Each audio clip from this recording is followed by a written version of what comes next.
Livro Mulheres do Secreto, de Viviane Martinello, editora Vida.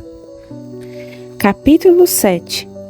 Uma conversa entre Marta e Maria. As mulheres que decidem viver no secreto, que escolhem priorizar a presença do Senhor, terão de lidar com a pressão social. Esta é a frase em destaque. Em Lucas 10, a Bíblia conta uma história que eu amo. Quando eles seguiam viagem, Jesus entrou numa aldeia e certa mulher chamada Marta hospedou-o na sua casa. Marta tinha uma irmã chamada Maria, que assentada aos pés do Senhor, ouvia o seu ensino. Marta agitava-se de um lado para o outro, ocupada em muitos serviços. Então se aproximou de Jesus e disse: "O Senhor não se importa com o fato de minha irmã ter deixado que eu fique sozinha para servir? Diga-lhe que venha me ajudar." Mas o Senhor respondeu: "Marta, Marta, você anda inquieta e se preocupa com muitas coisas, mas apenas uma é necessária. Maria escolheu a boa parte, e esta não lhe será tirada." Lucas 10, versículos 38 ao 42. Sempre que leio essa passagem, imagino Marta entrando na sala irritada, pensando: "Pronto, minha irmã virou visita." A sensação de que alguém da própria casa se comporta como se não tivesse responsabilidade alguma é familiar para muitas de nós. Talvez você já tenha vivido algo parecido. Um convidado chega e, de repente, quem deveria ajudar simplesmente desaparece ou se acomoda, deixando você sobrecarregada, lutando para manter a postura enquanto disfarça o incômodo. Você precisa de ajuda, mas se sente constrangida em revelar qualquer desconforto na frente dos outros.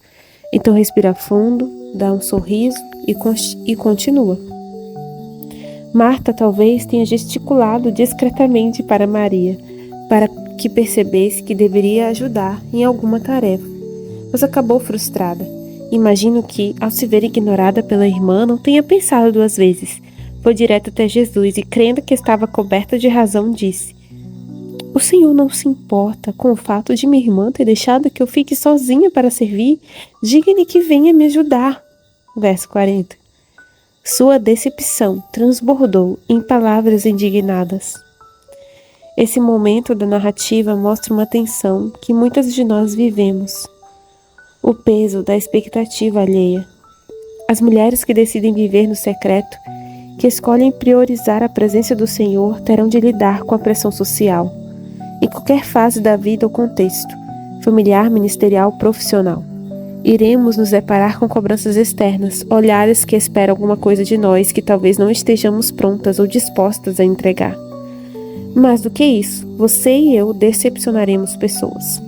Não importa o quanto tentemos agradar ou corresponder, a frustração faz parte da nossa vida. Nós também acabaremos desapontados com muitas delas. As mulheres do secreto, inevitavelmente, terão de ir contra a maré muitas vezes. Afinal, as direções que Deus nos dá podem ser consideradas ousadas ou incompreensíveis. Nem sempre elas fazem sentido para quem olha de fora, o que por si só já é motivo de estranhamento ou crítica. Mulheres do secreto têm comportamentos diferentes, porque vivem conforme outra lógica, outra frequência.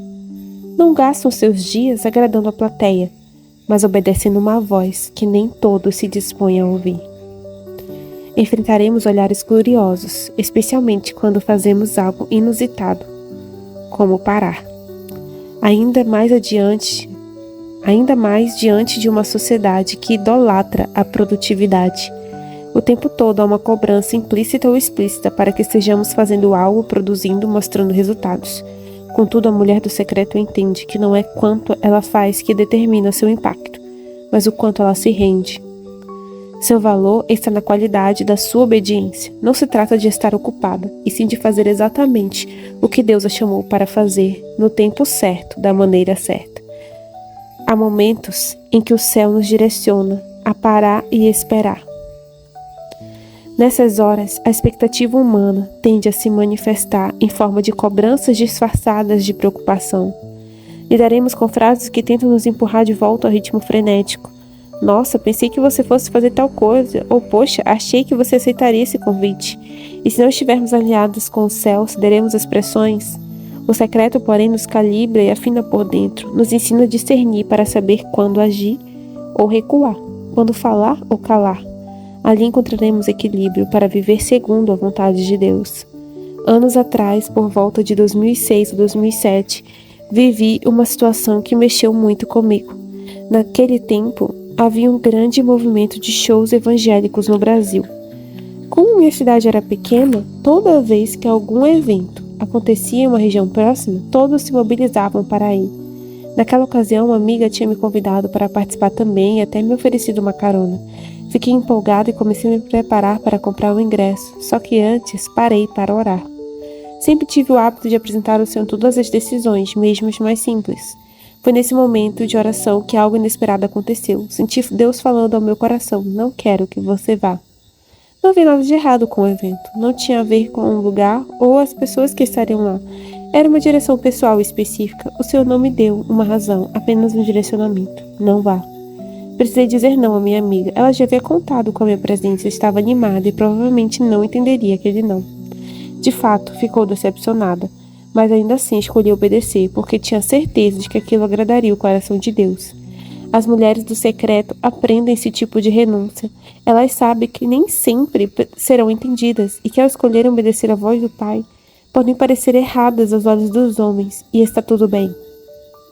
A frustração é inevitável, não importa o quanto tentemos fugir, mas antes de falarmos sobre o que causamos nos outros, precisamos lidar com a nossa própria desilusão. Ela dói e é desconfortável. Tenho aprendido muito com o Senhor acerca disso. Se pararmos para analisar, ela é um presente disfarçado, é um tipo de bênção. Embora à primeira vista pareça um golpe no coração, ela tem a capacidade de nos tirar de um estado perigoso, a ilusão. Quando experimentamos desilusões, somos afastados do engano ou fantasia. É difícil aceitar, mas esse processo é libertador. Deus, em sua sabedoria, muitas vezes permite situações como um ato de amor e cuidado. Há momentos em que estamos empenhadas em algo que julgamos certo, bom ou necessário, mas que está nos distanciando do propósito do Pai. Insistimos em portas que Ele já fechou e desejamos lugares que não foram preparados para nós. Como consequência, acabamos frustradas. Pessoas não respondem como imaginávamos o que parecia certo e acaba não acontecendo. E lá se vão nossos planos por água abaixo.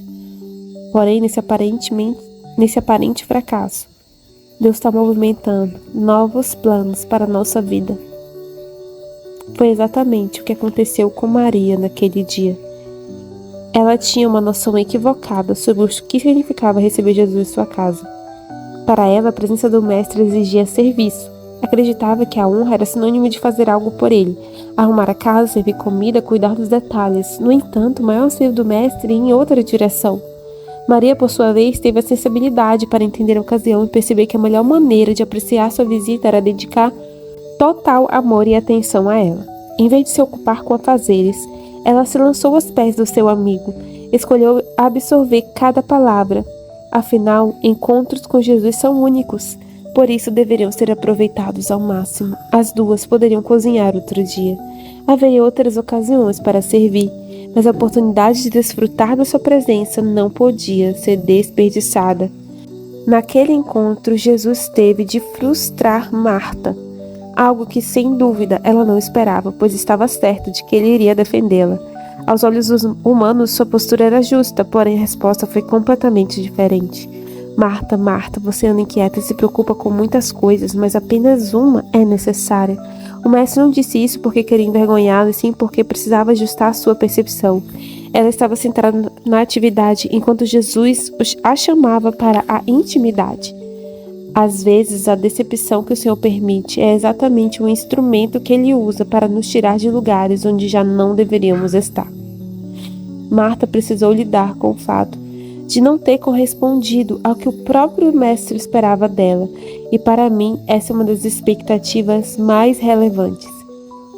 É verdade que muitas vezes dizemos, não importo com a opinião de quem não me conhece, e até conseguimos não nos abalar com certas críticas externas, mas quando pensamos na expectativa de Deus sobre nós, isso pesa de forma diferente, não como um fardo opressor, mas como uma bússola, pois saber que o Criador tem pensamentos a nosso respeito deveria nos fazer parar e perguntar: Senhor, estou vivendo conforme o Senhor espera de mim?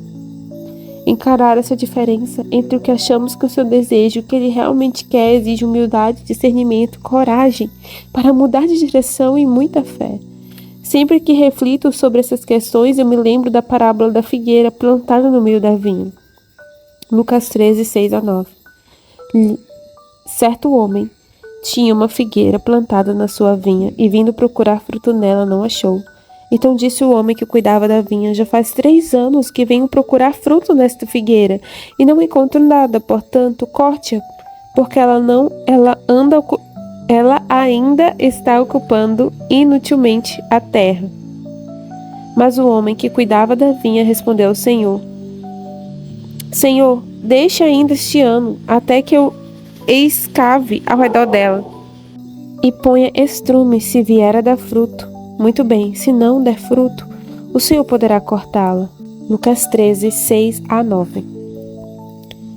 Essa passagem bíblica me chama a atenção por 2 motivos. O primeiro é o cenário em que tudo acontece. Uma figueira plantada no meio de uma vinha. Ela não estava em seu habitat típico. Ela havia sido colocada em um solo fértil, pensado para o cultivo das videiras, mas que ainda assim oferecia todas as condições necessárias para frutificar. O problema é que ela não produzia fruto algum. O segundo ponto é a expectativa do dono da terra. Ela não aparece como alguém impaciente. Ele não parece como alguém impaciente ou impossível. Ao contrário, ele havia esperado por 3 anos. Tempo suficiente para que qualquer agricultor avaliasse se uma árvore daria fruto ou não. Sua frustração, portanto, era compreensível. A cobrança não era injusta, já que ele não exigia um milagre ou algo mirabolante, apenas uma resposta coerente ao cuidado que havia sido investido. Deus também tem expectativas sobre nós, e elas são coerentes com o que Ele mesmo depositou em nosso interior. Como agricultor justo, Ele espera que tudo que colocou em nossas mãos frutifique. Você se lembra da parábola dos talentos? Jesus conta a história de um senhor que, ao viajar, confiou a 3 servos quantias diferentes de talentos: 5 para o primeiro, 2 para o segundo e 1 para o terceiro, de acordo com a capacidade de cada um deles. Mateus 25:15. Essa frase é central. O Senhor conhece a nossa estrutura, ritmo e nível de maturidade. Por isso, entrega responsabilidades e oportunidades de forma personalizada, ajustadas à nossa capacidade de administração. Ele não exige mais do que somos capazes de carregar, mas ao mesmo tempo quer que nos movamos para multiplicar cada talento. O servo que recebeu 5 negociou e conseguiu mais 5. O que recebeu 2 também foi fiel e multiplicou. Ambos ouviram do Senhor a mesma coisa. Muito bom, servo bom e fiel. Você foi fiel no pouco, sobre o muito colocarei. Verso 21. A fidelidade na administração do que recebemos é o que nos habilita a receber ainda mais. À medida que permanecemos comprometidas, o Senhor expande nosso potencial e coloca novas responsabilidades em nossas mãos. O que começa com 2 talentos pode se tornar 4. E o que hoje é uma pequena incumbência pode se transformar em algo grandioso se formos fiéis no pouco. No entanto, a parábola não termina por aí. As Escrituras relatam que o terceiro servo, que recebeu apenas 1 talento, escolheu enterrá-lo. Ele não o perdeu por acidente, ele escondeu por medo, acomodação, uma visão distorcida a respeito do seu senhor. Essa atitude negligente fez com que aquele homem ouvisse servo mau e preguiçoso. Verso 26. Deus espera algo de nós, porque Ele sabe o que podemos nos tornar e o que somos capazes de realizar com Ele. O que você tem feito com as expectativas divinas? Tem multiplicado os talentos que o Pai lhe confiou ou tem sido negligente? Vivemos cercados de expectativas por todos os lados, da sociedade, da nossa família, da igreja, dos nossos amigos e até mesmo da nossa própria idealização. Se não estivermos atentas, corremos o risco de sufocar quem realmente fomos criadas para ser. A mulher do secreto não é aquela que se esconde do mundo por insegurança, mas a que escolhe se afastar do barulho para ouvir a única voz que realmente importa. Nesse espaço escondido, ela começa a compreender o que Jesus quis dizer quando afirmou: Eu sou a videira, vocês são os ramos. Quem permanece em mim e eu nele, esse dará muito fruto, porque sem mim vocês não podem fazer coisa alguma. João 13:5. Essa é a chave. Quem permanece e se alimenta da raiz frutifica. Mulheres como Maria. A cena na casa de Marta e Maria expõe algo bem humano, o conflito. O que parecia apenas uma diferença de comportamento se transformou em um embate. E como em tantas situações da vida real, foi necessária uma intervenção externa para restaurar a paz. Nesse caso, o mediador foi o próprio Jesus, que não ignorou o que estava acontecendo, nem tomou partido por conveniência. Ao contrário, ele colocou cada coisa em seu devido lugar. O interessante é que essa passagem bíblica vai além de um atrito entre irmãs, pois o episódio revela a natureza dos conflitos que enfrentamos nos bastidores do cotidiano. Diferentemente do que podemos imaginar, os embates mais intensos nem sempre ocorrem no mundo lá fora. Com frequência, acontecem dentro de casa, no círculo mais íntimo. Ali, nesse ambiente sensível, os ajustes divinos costumam se iniciar. Deus não ignora as tensões familiares. Ele usa essas relações como um laboratório de transformação. É no espaço doméstico que o Senhor traz à tona o que precisa ser tratado e reordenado em cada uma de nós. Mulheres do secreto entendem essa verdade. Elas aprendem a entregar suas tensões, embates e até incompreensões aos pés de Jesus, para que Ele intervenha. Não tentam vencer discussões por conta própria, porque sabem que agradar a Deus é mais importante do que qualquer outra coisa. Talvez você esteja vivendo isso. Quem sabe esteja cercada de pessoas que não compreendem suas decisões e tudo que você quer, e tudo em você quer justificar, explicar, consertar um mal-entendido. Não entre em brigas assim. Marta queria puxar Maria para sua lógica e urgência. Mas se Maria tivesse cedido, teria desagradado o coração de Jesus. Muitas vezes as pessoas agem como Marta. Apesar de nos amarem, de se preocuparem conosco, desejarem nosso bem, elas não têm clareza do que Deus está fazendo em nós. Suas expectativas se baseiam em suas próprias experiências e necessidades. Eu me lembro de épocas específicas da minha vida em que o Senhor me deu direções claras que, aos olhos naturais, não fazem sentido. O mais difícil era lidar com a incompreensão dos familiares e amigos, para quem tudo parecia loucura, irresponsabilidade ou exagero. Contudo, eu sabia que era obediência. Infelizmente, muitos adotam uma mentalidade que os aprisiona e ainda tentam limitar quem está por perto. Certa ocasião li uma analogia muito interessante em um livro. O autor descreve a mentalidade do balde de caranguejos. Segundo ele, quando vários caranguejos são colocados em um balde, não é necessário tampar o recipiente, basta deixá-los ali. Toda vez que um tenta subir e escapar, outros imediatamente o puxam de volta para baixo, nenhum permite que o outro saia. Essa imagem é poderosa e dolorosamente real.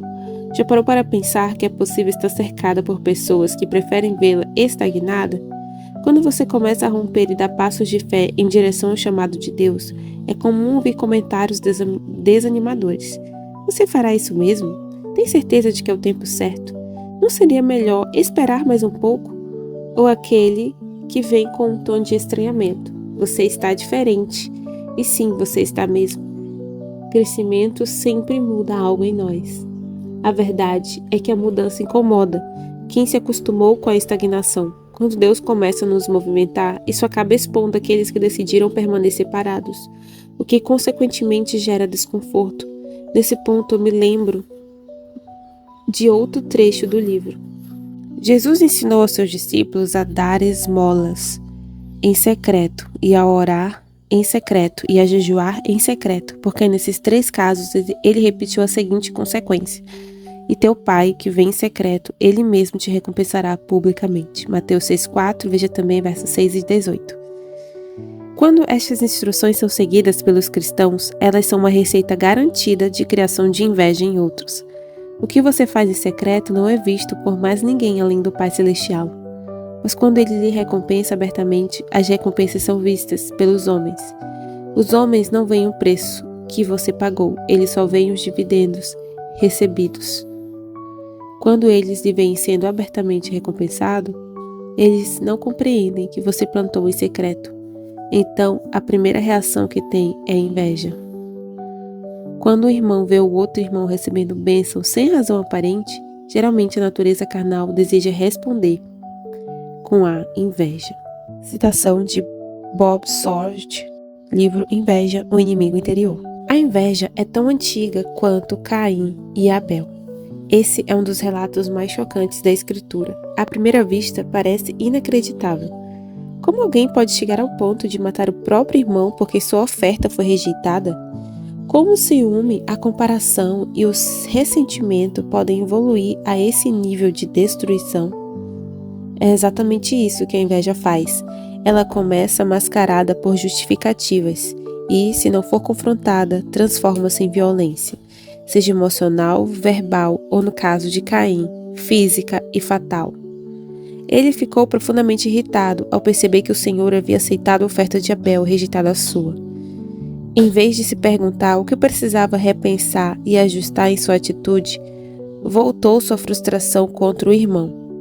A inveja distorceu sua visão e os fatos se embaralharam. Caim só conseguiu enxergar Abel como uma ameaça.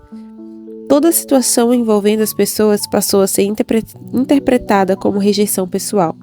Então, movido por uma perspectiva destruidora, preferiu eliminar o outro do que encarar a própria necessidade de mudança. É a dinâmica perversa da comparação. Em vez de buscarmos transformação, tentamos apagar a luz de quem nos expõe. Esse padrão se repete em outros personagens bíblicos. Moisés enfrentou oposição dentro da própria casa, literalmente. Miriam, sua irmã, e Arão, seu irmão, questionaram sua liderança. O episódio começou com uma questão aparentemente superficial. Os dois criticaram Moisés por ter se casado com uma mulher etíope. Contudo, o verdadeiro incômodo não era o casamento. A crítica era apenas uma cortina de fumaça. O que realmente estava em jogo era a posição que Deus havia dado a Moisés. Eles disseram: será que o Senhor falou somente por meio de Moisés? Será que não falou também por meio de nós? Números 12, 2. Era inveja disfarçada de opinião. Deus ouve o que Miriam e Arão dizem e intervém. Então chama os três para fora da tenda e defende a Moisés. Números 12, 6 a 8 diz: se entre vocês há um profeta, eu, o Senhor, em visão me faço conhecer a ele, eu falo com ele em sonhos. Não é assim com meu servo Moisés, que é fiel em toda a minha casa. Falo com ele face a face, claramente, não por enigmas, pois ele vê a forma do Senhor. Como, pois, vocês não tiveram medo de falar contra o meu servo, contra Moisés? E o que dizer de José? O ciúme dos seus irmãos foi causado apenas pela túnica colorida que Jacó deu a ele? Não. O que realmente os incomodava era o próprio José, o favoritismo de seu pai e os sonhos que ele tinha. Infelizmente, o contexto já estava inflamado pela comparação. Como consequência, a resposta foi cruel. Lançaram José em um poço. Depois venderam-no como escravo. Mantiveram seu nome apagado da história da própria família por anos. Era como se nunca tivesse existido. Uma memória incômoda demais para ser lembrada. Entretanto, apesar de José ter sido arrancado do seu convívio familiar, a promessa ainda estava de pé. O mesmo Senhor que o viu ser jogado no fundo de uma cisterna foi quem o sustentou na casa de Potifar, que o preservou no cárcere e mais tarde posicionou no palácio.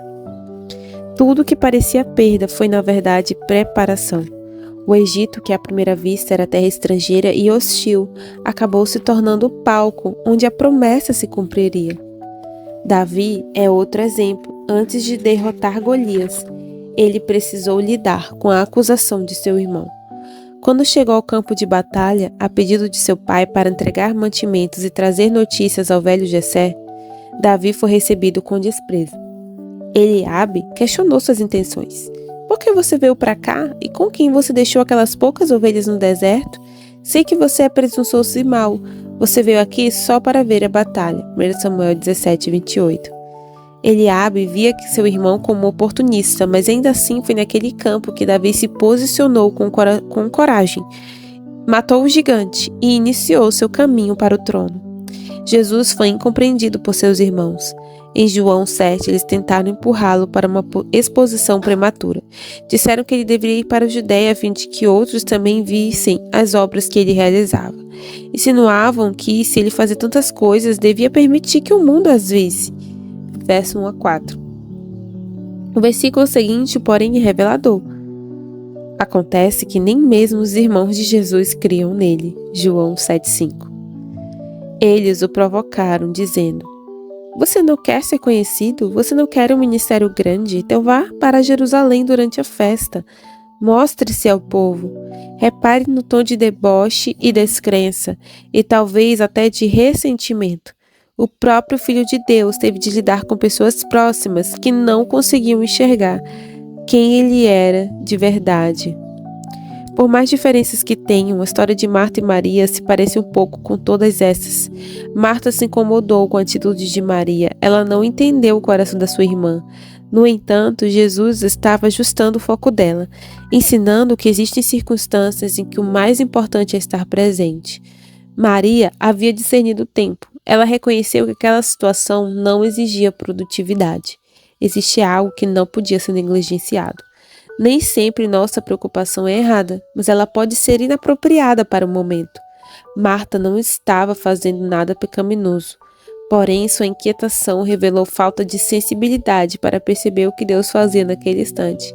E é aí que muitos se perdem, andam ocupados demais com o que é bom e cegos para o que é essencial. Foi nessa armadilha que Marta caiu. Ela esperava que sua irmã agisse como ela achava certo. Só que a expectativa do Senhor era outra. O prumo daquela hora era a escuta, e o ponto de partida para discernirmos o que era correto era a presença do Messias. Maria percebeu que o céu estava fazendo e se posicionou, enquanto Marta, por estar presa à sua própria medida de justiça, acabou frustrada. Mulher, abra mão do que acha justo, coerente e certo, pois nem sempre os seus próprios planos são o que Deus tem como prioridade. Muitas vezes Ele nos leva a recalibrar nossos pensamentos. Talvez Marta estivesse exatamente nessa posição. Queria servir, estava ocupada, quem sabe até orgulhosa do que fazia. Porém, Cristo não estava esperando uma casa impecável. Ele desejava que ela o ouvisse. Ele desejava que ela ouvisse. Não sei você, mas quando olho por essa perspectiva, fico espantada ao pensar que o Filho de Deus, em carne e osso, estava na sua casa. E mesmo assim, ela acreditou que havia algo mais urgente do que se prostrar diante dele. No entanto, esse contraste é mais comum do que imaginamos. Quantas vezes não nos perdemos em tantas coisas e deixamos de perceber o que realmente Deus deseja de nós? Mudanças de perspectiva quase nunca são fáceis. Elas exigem renúncia da nossa necessidade de ter razão, manter o controle, provar competência, agradar expectativas alheias e até corresponder àquelas que criamos sobre nós mesmos. Esse processo se parece bastante com algo que aprendi observando a poda das árvores. Enquanto escrevia Mulheres Enraizadas, descobri que toda árvore frutífera precisa de uma poda específica. Não existe um padrão único, cada espécie é tratada de forma diferente. O que funciona para uma pode ser danoso para outra. A vida exige uma poda severa todos os anos. A videira exige uma poda severa todos os anos. Em alguns casos, até 90% dos ramos do ciclo anterior são removidos. Isso é necessário para concentrar sua seiva e assim produzir uvas mais doces e abundantes na próxima estação. Já a macieira requer uma poda menos agressiva, removendo os galhos que crescem para dentro ou para baixo, aqueles que impedem a luz de circular e sufocam o desenvolvimento natural da planta. A mangueira, por sua vez, se não for podada, crescerá sem ordem, com galhos cruzados e cheios de sombra, o que reduz drasticamente sua frutificação. Nesse caso, a poda ajuda a canalizar a energia da planta para os galhos mais produtivos e evita o desperdício de nutrientes. Apesar de dolorosa, ela é uma intervenção necessária. Diferente de um corte qualquer, aleatório ou acidental, a poda é intencional e precisa, feita conforme cada espécie. Ela remove o que pesa ou consome energia sem dar fruto, e com isso abre espaço para um crescimento mais saudável. Deus, como jardineiro cuidadoso que é, também nos poda. Às vezes ele tira algo que parecia essencial, fecha portas que faziam sentido, interrompe caminhos que aos nossos olhos eram promissores. É aqui que a expectativa alheia entra em cena. Muitas vezes o que os outros esperam de nós está ligado aos ramos que Deus já decidiu podar. Galhos bonitos que, embora tenham florescido em outra estação, não estão mais conectados ao nosso propósito. Por essa razão, precisamos aprender a superar as exigências das pessoas sem nos tornarmos rebeldes ou indiferentes. Na verdade, temos de ter uma convicção clara a respeito da direção do Senhor, que nos permita dizer não com humildade e sim com discernimento. Se Deus poda, é porque haverá mais fruto, e se você aceitar o processo, entenderá que ser podada pelo Pai é um sinal de que Ele está investindo no seu futuro. Das lições que podemos tirar de tudo isso, Marta nos ensina que as tarefas diárias, por mais legítimas que sejam, não podem roubar o nosso foco do que mais importa. Há tempo para servir, organizar a casa, cuidar dos detalhes, tudo isso é importante. O problema não está no serviço, mas em perder de vista a quem estamos servindo. Já Maria nos revela o valor de estarmos presentes, disponíveis para ouvir, mesmo que existam 1000 coisas para serem feitas. Ao corrigir Marta com amor, Cristo nos lembra que o verdadeiro equilíbrio está em não permitir que serviço nenhum substitua o aprendizado. Devemos discernir o que Deus deseja que façamos, quando fazer, reavaliar nossas prioridades e filtrar o que é urgente de acordo com os critérios celestiais. Maria escolheu a boa parte, Jesus disse, e a escolha dela precisa nos servir como um confronto todos os dias, o que é, de fato, prioridade. Dentro de cada uma de nós há uma Marta e uma Maria.